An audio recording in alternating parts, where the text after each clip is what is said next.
Amém. Glória a Deus, aproveita que você está de pé, abra sua Bíblia no capítulo 25 de Mateus. Capítulo 25 de Mateus, verso 1. Hoje a gente está com um número reduzido de pessoas, tem um pessoal cooperando lá na PIB, Primeira Igreja Batista, está tendo lá o culto de calouros, tem uma turma grande lá. Então, mas nós estamos aqui cultuando a Deus, né? A Bíblia fala onde tem 2 ou 3 reunidos, o Senhor está ali presente. Nós vamos louvar o Senhor nesse dia. Capítulo 25 de Mateus, diz assim, verso 1, estou lendo na NVI, beleza? A parábola das 10 virgens, diz assim: o reino dos céus será, pois, semelhante a 10 virgens, que pegaram suas candeias e saíram para encontrar-se com o noivo. 5 delas eram insensatas e 5 eram prudentes. As insensatas pegaram suas candeias, mas não levaram óleo. As prudentes, porém, levaram óleo em vasilhas junto com suas candeias. O noivo demorou a chegar, e todas ficaram com sono e adormeceram. À meia-noite ouviu-se um grito: o noivo se aproxima, saiam para encontrá-lo. Então todas as virgens acordaram e prepararam suas candeias. As insensatas disseram às prudentes: deem-nos um pouco do seu óleo, pois as nossas candeias estão se apagando. Elas responderam: não, pois pode ser que não haja o suficiente para nós e para vocês. Vão comprar óleo para vocês. E saindo elas para comprar o óleo, chegou o noivo. As virgens que estavam preparadas entraram com ele para o banquete nupcial e a porta foi fechada. Mais tarde vieram também as outras e disseram: Senhor, Senhor, abra a porta para nós. Mas ele respondeu: a verdade é que não as conheço. Portanto, vigiem, porque vocês não sabem o dia e nem a hora. Feche seus olhos, ó Deus, te agradecemos por esse dia, pela tua misericórdia, pela tua palavra, que o Senhor venha trazer, Senhor, um alimento para as nossas vidas nesse dia, Senhor. Que o Senhor possa falar com cada coração aqui, Senhor. Que o Senhor possa trazer sobre nós, Senhor, um esclarecimento sobre a tua verdade. Nós oramos em nome de Jesus. Amém. Pode se assentar. O título dessa mensagem é: E quando vier o fim? Você já parou para pensar? E quando vier o fim? Às vezes a gente vive uma vida cristã um pouco morna, um pouco, sabe, aquilo que tudo vier, tá bom, né? Mas muitas vezes a gente esquece que o propósito da gente estar servindo a Deus. E eu quero trazer essa mensagem como um alerta aos nossos corações hoje. E quando vier o fim?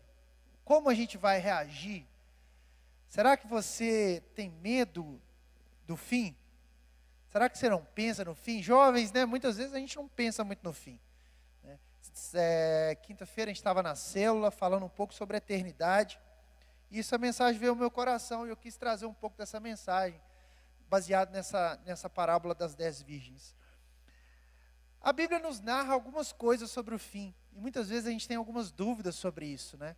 Às vezes a gente deixa pelo mistério, e por ser algo misterioso, a gente nem busca saber como, né? Existem diversas interpretações, né, interdenominacionais sobre isso, interpretações sobre o fim, e muitas vezes a gente fica alheio a tudo isso, porque a gente pensa assim: isso é muito complicado, eu não quero também, não me interesso por esse assunto, né? Mas é importante que a gente converse sobre o fim das coisas, porque o fim das coisas está muito relacionado aos nossos motivos de servir a Deus. Como eu disse, às vezes a gente vive uma vida cristã morna, não aceita o chamado de Deus, de fato não corresponde ao nosso chamado aqui na terra, por também não se importar com o fim, não se importar o porquê de uma vida em glória, qual a recompensa, qual o galardão que teremos na nossa trajetória cristã. Porque às vezes a gente se perde nesse caminho, né? Será que o meu galardão é apenas aqui na terra? Será que Deus me chamou para ser mais bem sucedido que todos os outros, viver uma vida calma aqui na terra, passar por, 70, 80, 100 anos e ir para o céu? Mas que céu é esse? Tem pessoas que nem entendem que céu é esse. Pessoas que, às vezes a gente fica perturbado, porque quando começa a conversar sobre isso, a gente fica perdido. Se mistura com outras coisas, né? Quantas vezes a gente está em conversas fora da igreja, em outros locais, e as pessoas começam a falar algumas coisas e a gente não sabe nem como argumentar. Porque é um assunto complexo, né? Quando a gente vai falar de Apocalipse, todo mundo já fica um pé atrás. Mas é um assunto importante. E eu quero hoje, baseado na Bíblia, trazer alguns elementos aqui importantes para a gente saber conversar sobre esse assunto e ter ainda mais certeza da eternidade, daquilo que o Senhor nos chamou para viver. Mateus capítulo 24 é um dos textos mais importantes, né? Desse tema assim, do Novo Testamento. É o sermão que Jesus pregou, o sermão escatológico, né? O termo que fala sobre o fim na Bíblia é a escatologia, a doutrina dos finais dos tempos, né? E Mateus 24 é um texto escatológico. Eu queria grifar aqui os versos 4 a 8, Mateus 24, a partir do verso 4, diz assim: quando Jesus é questionado sobre os fins dos tempos, ele responde, verso 4, Jesus respondeu: cuidado que ninguém os engane. Verso 5, pois muitos virão em meu nome dizendo, eu sou o Cristo, e enganarão a muitos. Vocês ouvirão falar de guerras e rumores de guerras, mas não tenham medo. É necessário que tais coisas aconteçam, mas ainda não é o fim. Nação se levantará contra nação, e reino contra reino. Haverá fomes e terremotos em vários lugares. Tudo isso, verso 8, será o início das dores. Mateus 24, se você ler todo ele, você vai saber um pouco sobre os sinais dos tempos. E é um texto que ele nos direciona muito esse encaminhamento para o fim. Hoje, enquanto eu preparava esse texto, eu vi nos jornais, na verdade nem em jornal, vi pela internet, que o Irã atacou Israel novamente, né? Atacou com drones, acho que 100 drones atacou Israel. A gente está tendo um conflito ali no Oriente Médio, a gente está tendo conflito na Ucrânia, na Síria há muito tempo, a gente tem conflitos ao redor do mundo. E esses conflitos, eles falam de ser sinais, né? Aqui fala de rumores de guerras, né? Esse ataque do Irã, por exemplo, a Israel, é um rumor de guerra mundial muito grande. É um rumor de tempestades políticas no mundo, né? E ele fala também sobre terremotos, sobre problemas em vários lugares, né? Recentemente agora, semana passada, né? Às vezes a gente tem locais que a gente conhece pessoas, como ali no Japão, o Shoichi está ali, mas a Nayara, e acaba que quando sai alguma notícia do Japão, a gente se interessa pelas notícias, né? E lá teve muitos terremotos, ali em Taiwan, na Ásia, muitos terremotos, alertas de tsunamis, né? Além do problema da fome que a gente vê no mundo, da desigualdade social, de problemas muito sérios. A palavra diz que nós não podemos ter medo disso. Jesus diz, né? Não tenham medo. E ele diz ainda, é necessário que tais coisas aconteçam. E a gente percebe que a escalada das guerras, dos desastres naturais, dos problemas econômicos, dos problemas sociais, essa escalada está muito grande. Se você comparar as guerras de hoje com a Primeira Guerra Mundial, ali do início do século XX, 1914, o poder bélico é muito maior hoje do que naquela época, né? Aquela guerra de trincheiras. Esses dias eu estava assistindo lá o Oppenheimer, que fala da bomba atômica ali de Hiroshima e Nagasaki, né? Aquele projeto Manhattan, que os americanos ali, físicos, estudavam a questão das bombas nucleares na década de 50. Aqueles rumores para aquela geração eram rumores muito fortes, né? Tanto é que o que aconteceu ali na Segunda Guerra Mundial, a bomba de Hiroshima e Nagasaki, marcou uma geração de japoneses, todo mundo teve aquele problema mundial. E nós percebemos que a ciência evolui mais, as pessoas evoluem mais, a informação é mais rápida, chega a mais pessoas, né? Hoje em dia nós vivemos uma era de inteligência artificial, onde tudo é mais rápido, tudo chega na sua mão mais simples. Se você souber, hoje nós vivemos a era de quem é mais competitivo, é quem sabe dominar os prompts, né? Se você dominar prompts, você consegue fazer muita coisa que antigamente demorava horas. Eu converso com meus orientandos de doutorado, de mestrado. Quando eu fiz doutorado ali em 2016, eu demorava dias e dias, 15 dias para montar uma sequência de argumentos. Hoje, se você parar e sentar diante de um ChatGPT-4 lá, ou outras possibilidades, você faz isso muito rápido. Ou seja, as coisas evoluem muito rápido. Isso evolui para o bem, evolui para o mal. E a Bíblia diz que nós ouviremos falar sobre essas coisas no verso 6. Guerras, rumores de guerras, mas nos diz para não ter medo. E diz que é necessário que tais coisas aconteçam. E ele fala ainda no verso 7, nação se levantará contra nação, reino contra reino. Haverá fome e terremoto em vários lugares. E Jesus diz que tudo isso é o início das dores. Nós vemos muitas pessoas tentando narrar esses fatos, de fato existem, né? Perspectivas teológicas que direcionam determinadas interpretações, mas a palavra diz que nós não sabemos o dia nem a hora que Jesus volta. A palavra diz também que guerras, rumores de guerras, fome, isso vai acontecer, é necessário que aconteça. Então os sinais do fim, eles ocorrem durante toda a humanidade.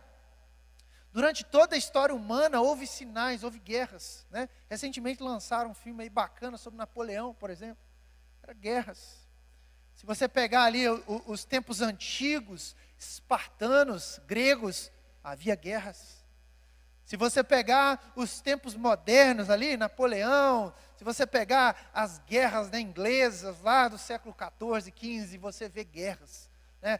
O próprio continente africano tentando se defender. Recentemente o continente africano tem conseguido liberdade, né? As suas constituições. Eu sou padrinho de casamento de um angolano, o Capete Gaspar, e nós conversamos muito sobre Angola uma época, e ele falando que ele viveu a guerra.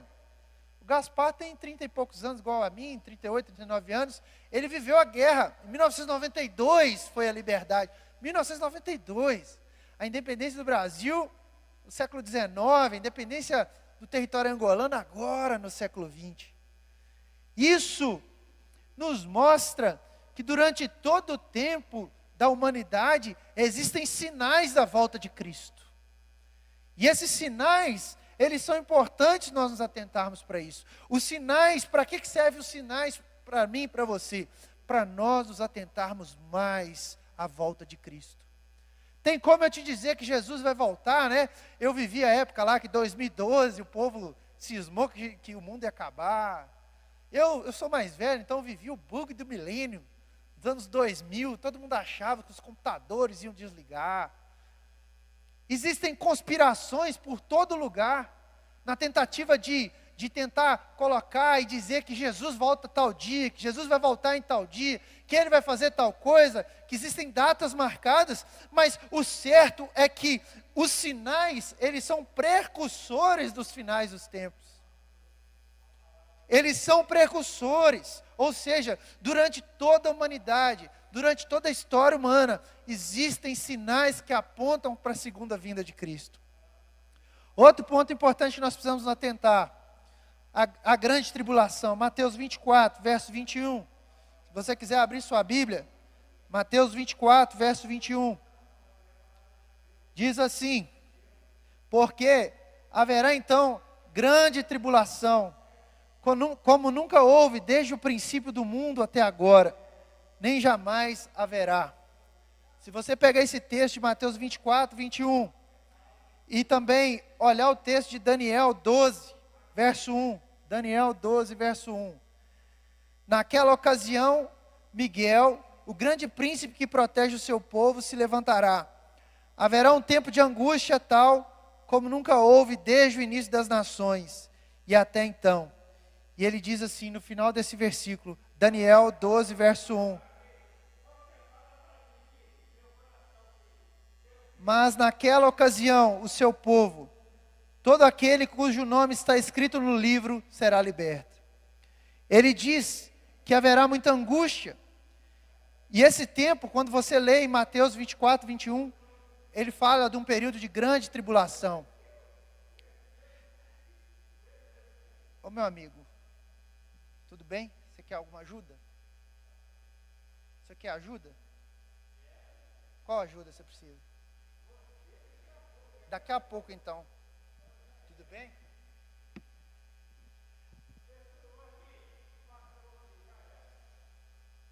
Deus abençoe. Puder alguém sentar aqui, acompanha para mim. Chama o Vinícius, dá um apoio.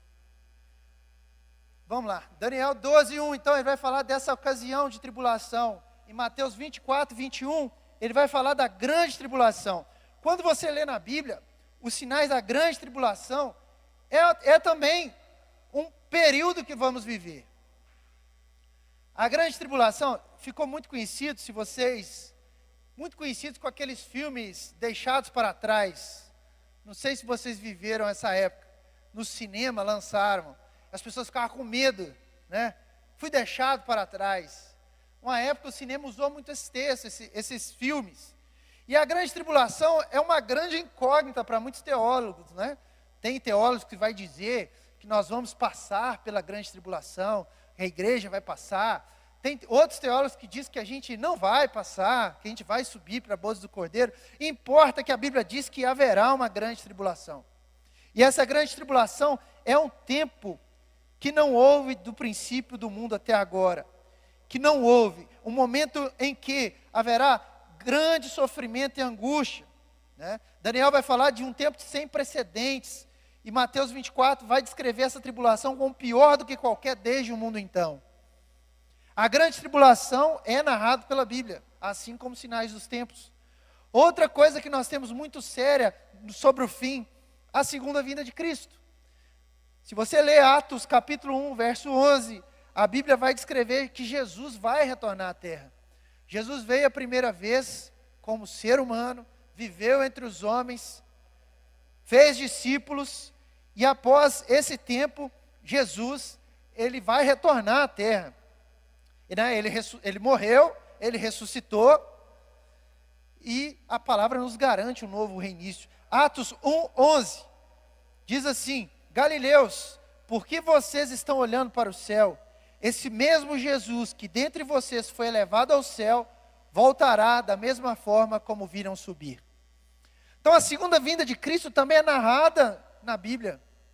A segunda volta de Cristo, Jesus voltará.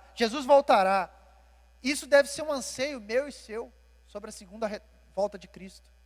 Nós precisamos ter isso no coração. Jesus volta, Jesus vai voltar para estar com a sua igreja. Outro ponto importante que está na Bíblia, que nós precisamos saber sobre o tempo dos fins, que haverá um julgamento final. Apocalipse 20, verso 12, diz assim: Vi também os mortos, grandes e pequenos, de pé diante do trono, e livros foram abertos. Outro livro foi aberto, o livro da vida. Os mortos foram julgados de acordo com o que tinha feito, segundo o que estava registrado nos livros. No fim dos tempos, nós percebemos que vai haver um julgamento final, onde os mortos serão ressuscitados e julgados. Apocalipse 20, verso 12, ele vai descrever um livro da vida, onde as pessoas serão julgadas pelos que fizeram. É pesado isso, mas a palavra fala de um julgamento do prudente e do insensato. E a Bíblia nos menciona que até os mortos, eles serão julgados pelas suas atitudes. Ah, Josiel, mas então quer dizer que eu serei julgado pelas minhas obras? Você será julgado pela sua vida aqui na terra, em tudo que fez. Se nós vivemos a Bíblia, se nós acreditamos na Bíblia, nós temos que entender que o julgamento ele virá para todos. E a palavra diz em Apocalipse 21, queria que você abrisse comigo, Apocalipse 21. Lá no último livro, né? Penúltima página da Bíblia. Apocalipse 21 diz, verso 21, verso 8, diz assim: Mas os covardes, os incrédulos, os depravados, os assassinos, os que cometem imoralidade sexual, os que praticam feitiçaria, os idólatras e todos os mentirosos, o lugar deles será no lago de fogo que arde com enxofre. Essa é a segunda morte. A Bíblia sim fala de um julgamento para aquele que vencer e para aquele que é insensato. A Bíblia fala sobre isso. Não tem como você rasgar a Bíblia e dizer que isso não existe. Existe sim um julgamento. A palavra diz que para aqueles que vencem, para os prudentes, existe, na verdade, benefícios para a eternidade. E lá no mesmo Apocalipse, capítulo 21, verso 3, diz assim: ouvi uma forte voz que vinha do trono e dizia: agora o tabernáculo de Deus está com os homens, com os quais ele viverá. Eles serão seus povos. O próprio Deus estará com eles e será o seu Deus. Ele enxugará dos seus olhos toda lágrima. Não haverá mais morte, nem tristeza, nem choro, nem dor, pois a antiga ordem já passou. Aquele que estava sentado no trono disse: estou fazendo nova todas as coisas. E acrescentou: escreva isso, pois essas palavras são verdadeiras e dignas de confiança. Verso 6. Disse-me ainda: está feito. Eu sou o alfa e o ômega, o princípio e o fim. A quem tiver sede darei de beber gratuitamente da fonte da vida eterna. O vencedor dará tudo isso, e eu serei seu Deus, e ele será meu filho. Existem promessas para nós, para aqueles que vencerem e passaram pelo julgamento final. Então o que a Bíblia nos diz? A Bíblia nos diz sobre sinais dos tempos. A Bíblia nos diz sobre a grande tribulação. A Bíblia nos diz sobre a segunda vinda de Cristo. A Bíblia nos diz que vai ter um julgamento final, em que os vencedores irão para novos céus e nova terra, e aqueles que não seguirem os caminhos do Senhor, aqueles que não aceitarem o caminho do Senhor, arderão no lago de fogo, no Hades. Isso a Bíblia diz. Há muita confusão no meio do caminho. E aí importa te dizer que essa confusão é porque existem pessoas interessadas em estudar o tempo dos fins. Ué, que fim darei? A escatologia, a Bíblia, pessoas, estudiosos da Bíblia, eles tentam, de certa forma, discernir esses tempos. Os códigos presentes no Apocalipse, no livro de Daniel, no livro de Zacarias, no próprio sermão de Jesus, Mateus 24, nós começamos a perceber que as pessoas procuram tentar entender isso. Elas procuram tentar compreender o período, como vai acontecer. Mateus 24, 36. Queria que você abrisse comigo. 36. Por mais que as pessoas tentam encontrar momentos, períodos, Mateus 24, 36 nos diz assim: quanto ao dia e à hora, ninguém sabe, nem os anjos dos céus, nem o Filho, senão o Pai. Vou repetir, Mateus 24, 36. Quanto ao dia e à hora, ninguém sabe, nem os anjos dos céus, nem o Filho, senão somente o Pai. O que me importa então, se não tem como decifrar? Para que eu estou estudando escatologia? Para que eu estou buscando em Deus respostas? Mas se eu não sei? Qual a função dessa busca? Eu tenho uma justificativa da busca e tenho um porquê de você não se preocupar com essa busca. Pessoas que buscam isso, que têm um interesse, eles tentam de certa forma manter essa esperança viva no coração. Buscar estudar mais, e eu aconselho vocês a buscarem estudar mais sobre o tempo dos fins. Eu estimulo vocês a buscarem na Bíblia, buscarem comentários, mas ter como a Bíblia a base da sua vida. E se você tomar como base, a sua busca vai chegar em um lugar. Ninguém sabe o dia e a hora que Jesus vai voltar.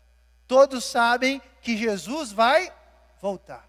E Ele vai vir buscar a sua igreja, que está preparada. Qual que é o meu papel e o seu papel? Mateus 24, capítulo 42. Estou lendo bastante texto para você guardar isso no coração.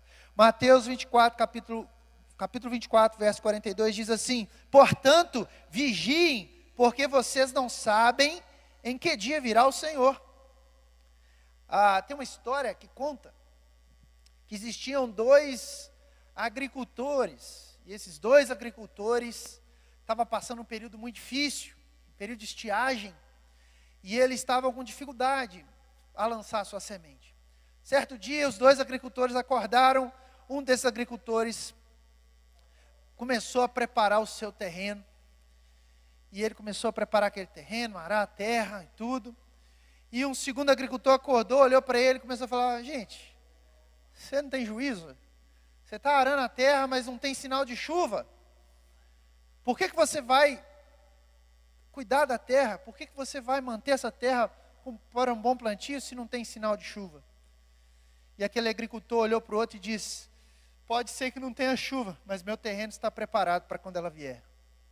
Qual que é o meu papel e o seu papel? Sentarmos no comodismo de achar que ninguém sabe a hora, o momento que Jesus vai voltar, então eu vou tocar minha vida, eu vou cuidar daquilo que me interessa, e quem sabe um dia, na hora que eu descobrir um código, que Jesus vai voltar no dia tal, eu vou me preparar, ou vou fazer o papel daquele agricultor que preparou a terra, mesmo sabendo o dia e a hora que a chuva ia cair. O meu e seu papel é estarmos cientes de que Jesus volta. Se você segue milenismo, amilenismo, pós-tribulacionismo, pré-tribulacionismo, isso não importa. Importa que Jesus volta. E ele diz ainda, verso 43, do capítulo 24 de Mateus: mas entendam isso, se o dono da casa soubesse a que hora da noite o ladrão viria, ele ficaria de guarda e não deixaria que a sua casa fosse arrombada. Assim vocês também precisam estar preparados, porque o Filho do Homem virá numa hora em que vocês menos esperam. Quem é, pois, o servo fiel e sensato, a quem seu Senhor encarrega dos de sua casa para lhes dar alimento o tempo devido? Feliz o servo que seu Senhor encontrar fazendo assim quando voltar. O texto fala para nós sobre diligência. O que eu quero trazer para você aqui é sobre estar preparado para a volta de Jesus. E dizer que esse é o motivo que nós precisamos estar para o tempo do fim. Nós não precisamos temer a morte. Nós não precisamos temer o dia de amanhã, quando nós olhamos para Jesus, o autor e consumador da minha e sua fé. Eu estou aqui nessa noite para estimular, encorajar você a olhar para Jesus e dizer: Maranata, a hora vem, Senhor Jesus. Pode ser o tempo que for, estarei preparado para receber a sua volta. Amém? E nós lemos aqui a parábola das 10 virgens, que é o capítulo 25, logo após o capítulo 24 de Mateus. O capítulo 25 narra sobre as 10 virgens. 5 estavam preparadas e 5 estavam despreparadas. 5 tinham azeite na sua candeia, 5 não tinham.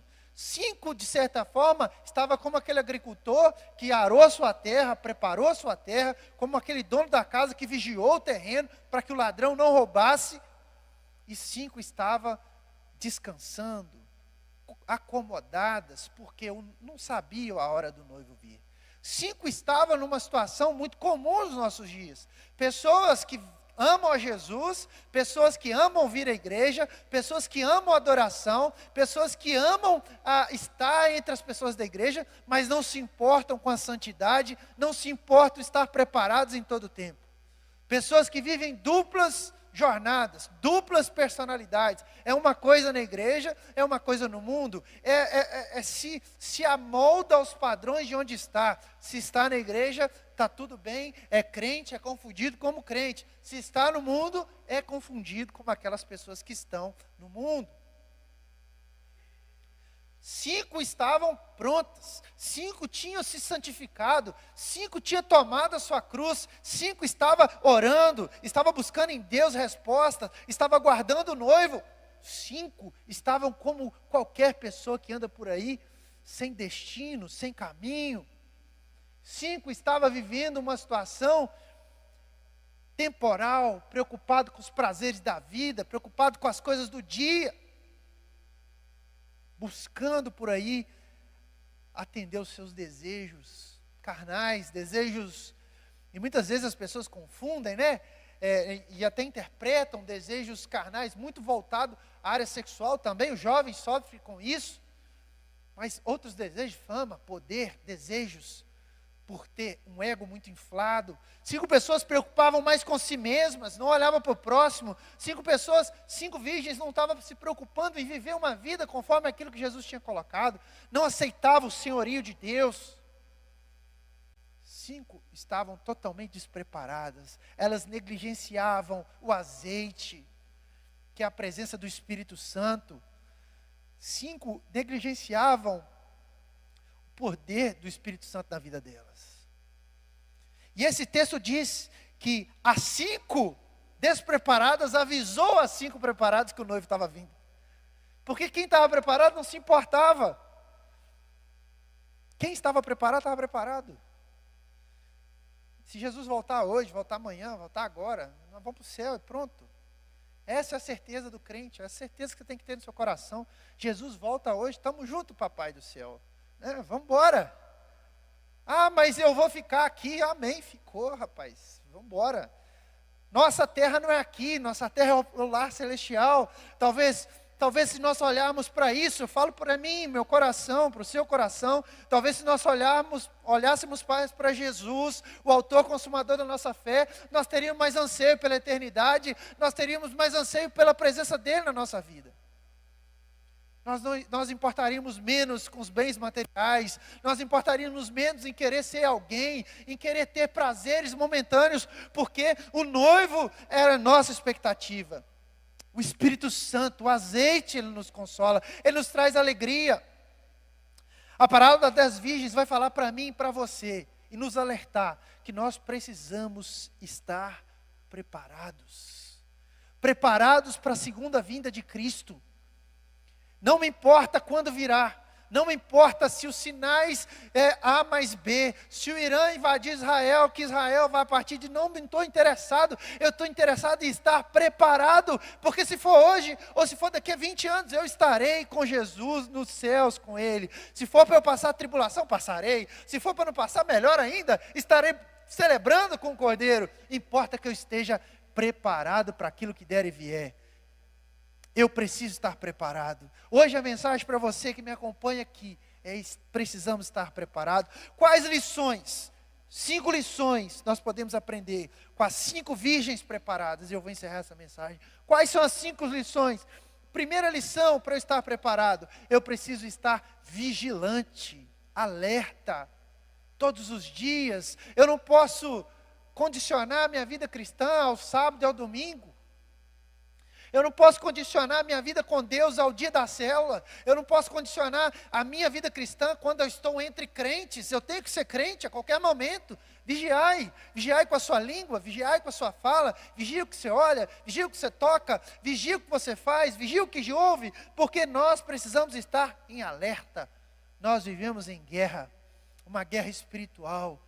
A todo momento o inimigo quer destruir a minha e sua vida. A palavra diz que todos os dias nós somos levados ao matadouro. Todos os dias algo acontece no mundo espiritual para destruir a minha e sua vida, para tirar nossa atenção, para fazer nós olharmos para trás, mas nós precisamos estar vigilantes. Vigie, santifique a sua vida, meu irmão. Santifique a sua vida todos os dias. Ore, busque em Deus respostas, para que nós possamos estar prontos. Segunda lição que nós temos: nós precisamos ter responsabilidade pessoal. A responsabilidade de ter o azeite na candeia era de cada uma dessas virgens. Como é que está a sua vida? Minha mãe falava quando eu era pequena que não tinha como subir no céu agarrado na saia dela, na barra da saia dela. Ou seja, filho de crente não é crentinho. Ah, mas minha mãe ora por mim. Você tem que ser autorresponsável. E nós somos tão responsáveis pelas nossas vidas, né? Nossas agendas. Nós precisamos cuidar da nossa própria preparação espiritual. Parar de terceirizar. Se alguém orar por mim, amém. Não, eu e você temos que cuidar da nossa própria preparação espiritual. A gente não pode depender dos outros. Uma coisa é vir à igreja, congregar. Uma coisa é vir à igreja, orar com os irmãos. Mas eu e você temos responsabilidades para manter o azeite na candeia. Nós precisamos ter responsabilidade de manter o Espírito Santo na nossa vida. Não tem como manter o Espírito Santo vindo só domingo na igreja, só sábado na igreja, nós precisamos todos os dias olhar para Jesus, derramar o nosso coração, buscar a Ele, para que nós possamos estar preparados para a sua vinda. Terceiro, improrrogabilidade. Existe um momento final para a preparação. Após isso, não será mais possível se preparar. Teve uma vez que alguém veio me procurar um conselho e falou: estou deixando Jesus. Né? Costumeiramente a gente fala que está indo para o mundo. Mas o mundo é isso aí tudo, né? Não quero mais Jesus. Não quero seguir a vida, não quero mais santificar minha vida, porque agora eu quero o meu caminho. Eu olhei para ele, e ele falou assim para mim ainda: porque Jesus me ama, ele me ama mais que tudo, a graça dele alcança tudo, e independentemente do que eu fizer, ele me ama e ele vai me receber de volta. Eu falei: você está certo? Mas só tem uma pergunta de fazer: vai dar tempo? Será que vai dar tempo? Será que você vai estar... Jesus te ama, quer te receber, mas será que você vai querer Ele? Entende? Quando eu olho para Daniel, está lá em Babilônia, Vitor. Daniel está em Babilônia, mas Daniel está em Jesus, está em Deus de Israel. Você pode viver em Babilônia? Em Deus. Mas você pode viver em Babilônia, aceitar os padrões de Babilônia, viver segundo Babilônia e nunca mais querer a Deus. Pode ser muito tarde. Há um momento que é improrrogável. Há um momento que você se depara com uma situação que já não tem mais jeito. E nós precisamos estar preparados para que isso não aconteça com a gente. Porque no momento improrrogável, o azeite está na botija, eu estou preparado e Jesus me recebe. Então nós precisamos nos preocupar com isso. Pode ser que não dê tempo. Josias, você está fazendo aqui um terrorismo. Não é terrorismo gospel com a sua vida, não. Você precisa estar preparado, a realidade é essa. Toda vez que você vê alguém pregando sobre Apocalipse, sobre a segunda volta de Jesus, nossa, me deu medo. Não é medo, é temor de Deus. Um certo temor de Deus a gente precisa de ter. Jesus não é esse amiguinho que bate do The Chosen, né? Aquele amiguinho que você compartilha, né? Aquilo ali é um amiguinho meio pop, né? Jesus, ele nos corrige também. E ele se preocupa com minha santidade e a sua santidade. Porque existem coisas que cabem a mim. Não, mas eu sigo o calvinismo. No calvinismo existe uma coisa que chama livre agência. Você tem livre agência para tomar suas decisões. Eu preciso tomar cuidado da minha vida. Eu preciso cuidar, porque há momentos improrrogáveis. E eu preciso estar atento a isso. Quarto, existem consequências da despreparação, da negligência. Falhar em se preparar pode levar às consequências eternas sérias, como a exclusão do reino dos céus. É possível ficar fora do reino dos céus, tá? É possível. Mas que dura essa mensagem. É possível. Está escrito na Bíblia. Está escrito que nem todos subirão. Está escrito lá em Mateus, que eu li 21 para vocês. Vou ler novamente. Lá em Mateus 21. Mateus 21. Verso 8, mas os covardes, os incrédulos, os depravados, os assassinos, que cometem imoralidade sexual, os que praticam feitiçaria, os idólatras e todos os mentirosos, o lugar deles será no lago de fogo que arde como enxofre. Não sou eu que estou falando, é a Bíblia. E se eu negar isso, eu estou sendo inconsequente. Eu e você precisamos estar preparados. Nós não podemos negligenciar na preparação, irmão. Hoje é tão bom ser cristão, a gente aceita. Só ter foco nas coisas, procurar em Deus, preparar. Né? Santidade para todos. Sem santidade ninguém verá a Deus. Nós temos vários versículos que nos direcionam para isso. E por fim, nós precisamos ter discernimento e sabedoria. É essencial viver com discernimento e sabedoria, mantendo uma relação íntima e ativa com Deus. Como a gente consegue discernimento? Por nós mesmos? Você vai fazer um curso de sabedoria, você vai ficar mais sábio? Não, você vai ficar mais inteligente, você vai saber mais coisas, né? Mas a sabedoria, ela vem de quem? De Deus. Só tem como ser sábio se eu me achegar mais a Deus. O princípio da sabedoria é temer a Deus. E eu e você precisamos temer a Deus, não ter medo. Ter tremor no nosso coração quando a gente fala das coisas de Deus. Porque o fim vem. E o que vai ser? E quando o fim vier, como você vai estar? Essa mensagem de hoje é uma reflexão. para todos nós. É uma reflexão para a gente tentar compreender que Deus tem um chamado para mim e para você, para além desses anos que eu e você estamos por aqui. Para além dessa épocazinha que a gente passa aqui, tão curto. Você pode amanhã não estar vivo, mas para a eternidade você pode estar com Jesus por todos os tempos. E lá não haverá mais choro, não haverá mais tristeza, não haverá mais rancor. Que você possa ter isso no seu coração, para que nós possamos ser prudentes e sábios em viver uma vida e cuidar dessa vida para que ela chegue até a segunda volta de Cristo. Amém? Fique de pé nessa noite, eu quero orar com você. Quero orar com você que está nos ouvindo pelo YouTube.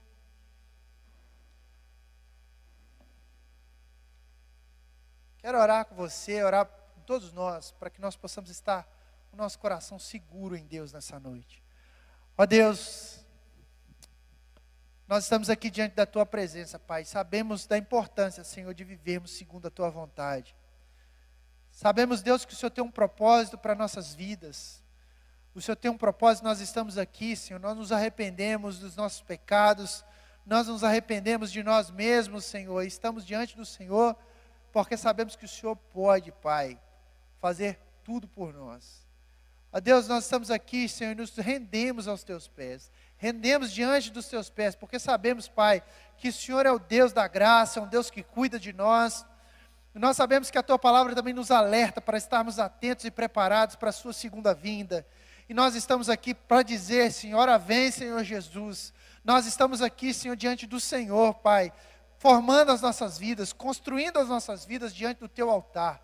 Que o Senhor possa, Senhor, trazer em nós, Pai, esse incômodo, Pai, de não sermos mais acomodados, confortáveis demais do Evangelho, a ponto de negligenciar a Tua volta, a Tua vinda, a ponto de negligenciar a santidade, a ponto, Senhor, de negligenciar a comissão que o Senhor nos deu, que nós possamos estar atentos e firmes, Senhor, no chamado, que é um chamado para a eternidade, que nós possamos amar a eternidade, estar com o Senhor, que nós possamos amar mais a Ti do que os bens materiais, do que as nossas carreiras, os nossos sonhos, a Deus, que nós possamos estar diante do Senhor. Sei que é difícil falar isso, sei que é uma oração muito complexa, sei que é uma oração muito difícil, mas eu sei que o Senhor, Pai, tem o melhor para nós. Eu sei que os Teus mistérios, Senhor, que não tem como revelar, nós sabemos, Pai, que existem mistérios muito grandes, mas nós nos submetemos à Tua vontade, à Tua sabedoria. Ó Deus, que o Senhor fale aos nossos corações, para que nós sejamos incomodados, Senhor, a temer ao Senhor e a viver uma vida santificada, uma vida na Tua presença, Deus. Em nome de Jesus que nós oramos. Em nome de Jesus, amém e amém.